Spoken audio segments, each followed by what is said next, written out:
Hey everyone, I'm Brian Easterday and welcome back to Eye of the Storm Astrology. So in today's video, I just wanted to get into a quick little video on understanding the masculine and feminine in astrology, how this is also a part of cosmic law, and how you can see this play out in the chart and how it's just such a beautiful pattern when you see it. And I'll do some other videos on this in the future, so I'm just going to kind of do a quick introduction and everything here. So I actually I have a slide that was from a astrology course that I taught. Let me share my screen here and then pull this up. Okay, so here we have a slide that I'm making, and you can see this is based off of a North Indian style chart. And I'll make a video explaining the difference between like North Indian and South Indian style charts. There's also East Indian and stuff like that.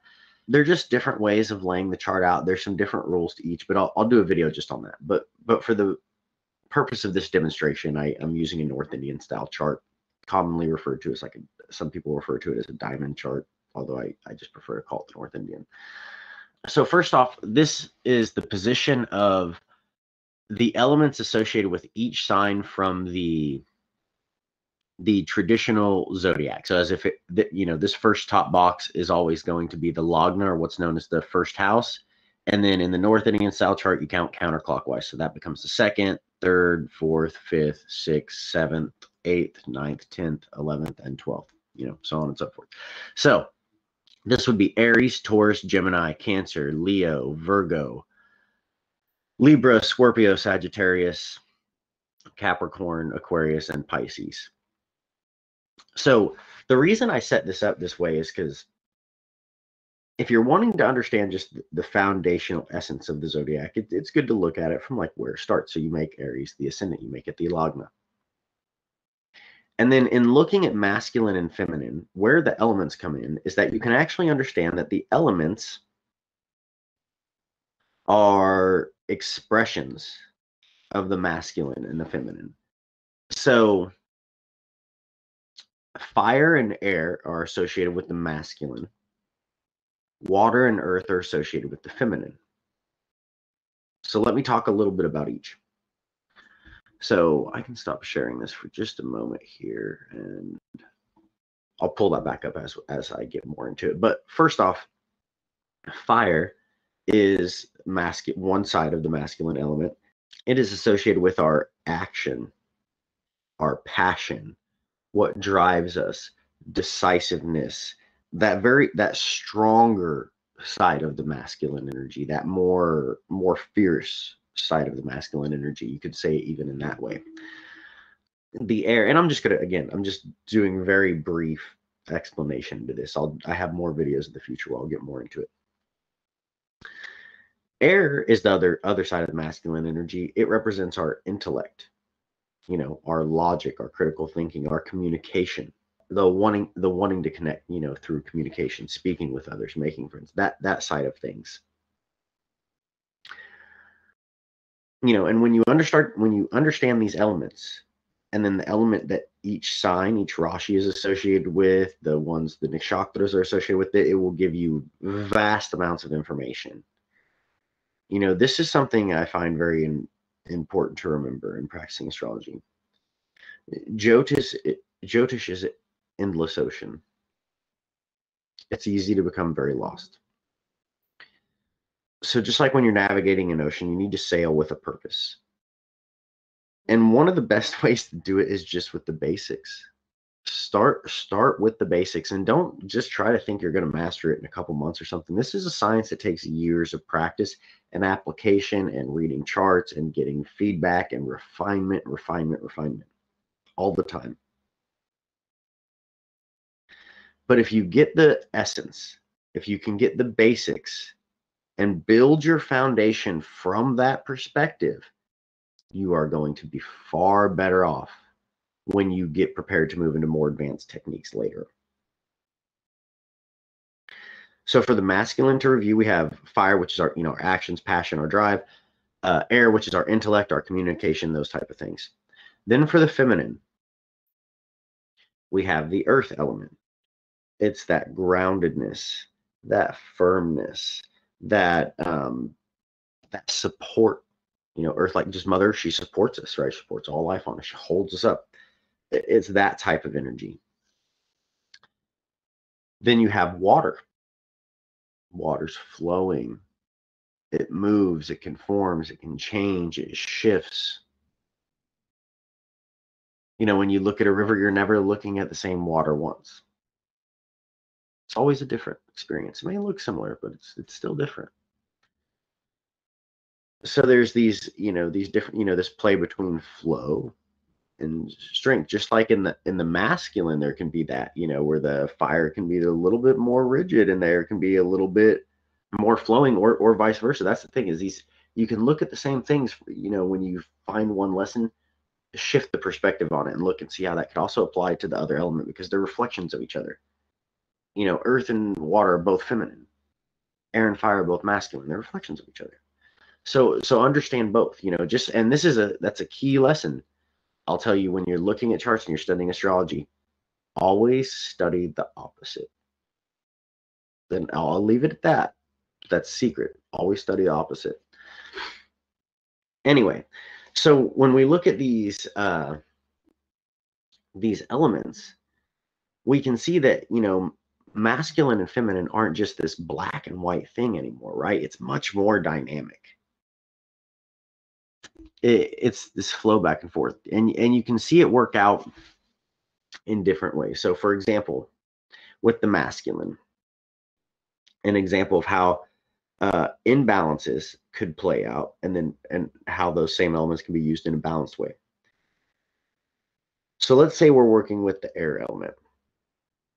We have too much air. There's a person with a lot of air in their chart, right? So they're always thinking, constantly thinking. They can't shut their mind off. Maybe always talking about it. Probably always talking about their ideas. Pretty much guaranteed. I have a lot of energy in my chart. I'm always talking about those things. But if you don't balance that with the other side of the masculine, which is action, your ideas are essentially nothing more than intellectual masturbation. Right? Blunt way to put it, but it is what it is. Like, you're doing nothing more than playing with your own imagination. Our thoughts. It's great to come up with an idea, but if you never take it from that place, if you never take action on it, it's nothing. It's just an idea. To create, we have to apply that masculine. So if you're too stuck in the air and you're not using the masculine, there's too much air and a lack of fire. You need to balance those out. Vice versa.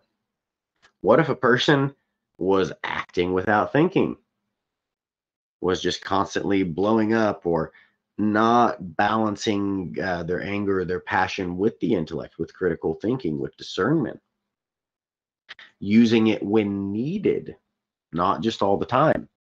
That would be very, if a person was just taking all their actions, without thinking at all, that wouldn't be a very good thing. You would constantly be getting yourselves into situation and then having to look back and say, like, why did that happen? Like, maybe I should have thought about that before I just did this thing very suddenly, or made a harsh decision, or whatever it was.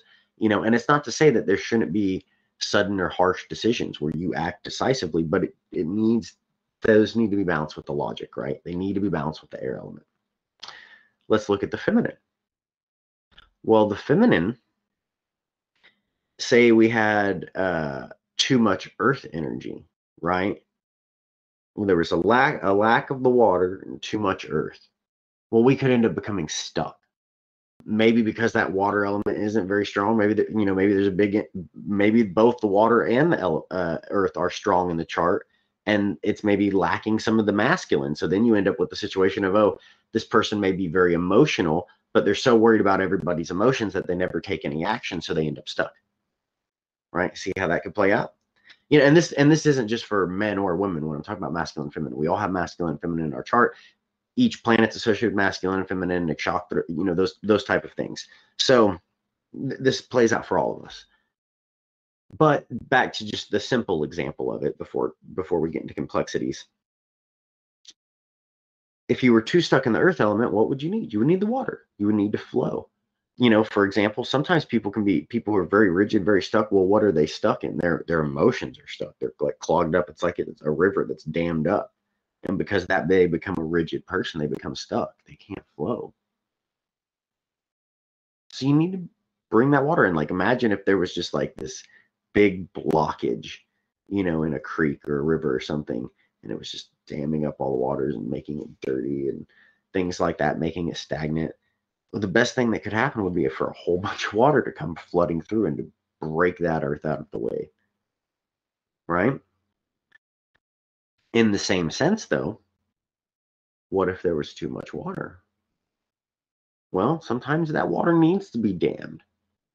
You don't want a river to just go out and disperse everywhere. It needs to flow, but it also needs to be focused. It needs to be tamed. You think about the banks of a river, they contain it. Then both the feminine element, or both the feminine expression. So you can see how that works, how they help balance each other out, and that if you really want to use the masculine in a healthy way and use the feminine way, you need to understand both of those elements for each of them. Then you need to be able to integrate the masculine and the feminine together. So to the more complex example where I was talking about it, where a person, they might have, say, a lack of masculine energy in their chart, and they have heavy earth energy and heavy water energy. So they're worried about other people's emotions, so they don't take action and they get stuck. Well, how would you unite that unbalanced feminine energy with the masculine energy? Well, lean more into the actions, lean more into that. So it's good to consider others' feelings, but not to the point that you get so stuck in your own imagination of what you think they might do or how you think they might feel, because that's your own projection. You have to get outside of that. So that helps you get out of stuck. And what are you using there to think and critically think? You're using the air. You're using the masculine. Then by doing that, you can lean the other part of masculine. You can lean that. So this is how you're using all the elements. You're using the masculine back and forth in a dynamic relationship, a dynamic dance that they do together. So when you can understand the essence of these, you can see this play out all throughout the chart, throughout your life, your relationships, everything. It's everywhere you look. That slide. Okay, so in this slide, one little thing I wanted to point out here too, just to show how this works. So if we're looking at this, remember this first house here, where fire is in this top center box. That's Aries, Taurus, Gemini, Cancer, so on and so forth. So we can see here that fire is a masculine element. And directly across from it is what? Its counterpart, air. Well, let's look at the feminine. Here we have like water over here in the fourth house where Cancer is. Well, what's across from Cancer? Capricorn, the earth sign. So no matter where you look in the chart, the second and eighth, water and earth. 6th and 12th, water and earth. The 5th and the 11th, air and fire. The 3rd and the 9th, air and fire. They'll always have the same gendered expression, masculine or feminine, apart from each other, but their other counterpart. That's one way you can look at it. The other way you can look at it is as you progress through the chart, it goes from, because you want to understand the chart of the zodiac, you could kind of look at it, and this is the only way to look at it. It's a helpful way to look at it. Looking at it as like the development or the evolution of consciousness, like as the soul, you could say, starting in Aries and then moves through Pisces, right? That type of thing. So you see here, it's masculine and then feminine, masculine, feminine, masculine, feminine. This dance back and forth all the way throughout the chart. It really is a beautiful thing. You can see, even just the geometric shapes that it forms here. Like with fire, it forms like a perfect triangle. Well, what's the other masculine air? Well, it's a perfect reverse of that. Same with feminine. No matter which way you split this, it's perfectly balanced.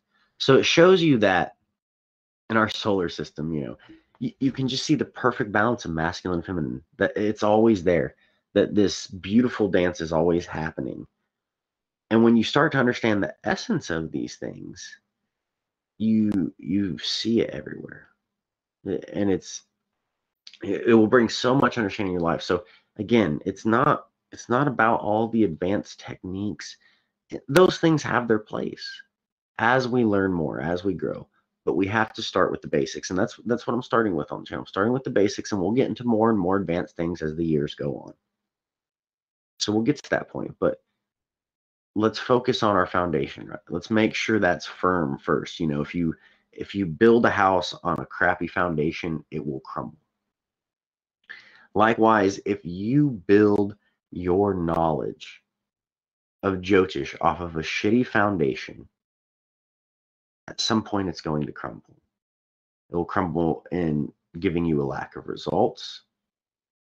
If you're giving other people consultations and you're not following what I would call proper and like respectful procedures and things like that and rules, you could very much be karmically damaging people. You know, so that's all more advanced stuff. Start with the basics and make sure your foundation's strong.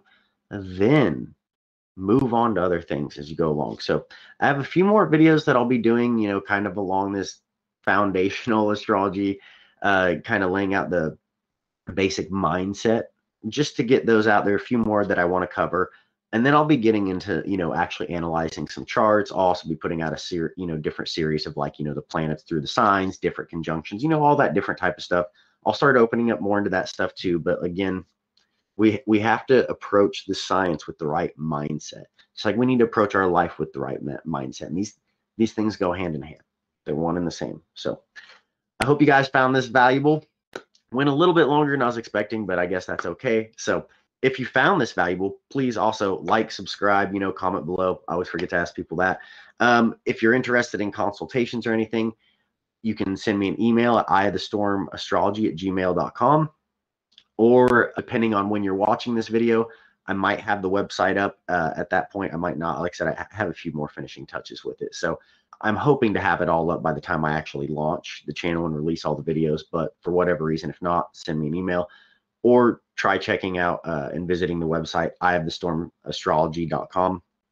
And that should, you know, be up and going by the time you guys see this. But if not, you know, send one to the email. So and I'll get that worked out more so you guys don't have to listen to me ramble on about it. But again, hope you guys found this valuable. Thank you for tuning in. I always appreciate the support and everything. And until next time, guys, I hope you have a wonderful day.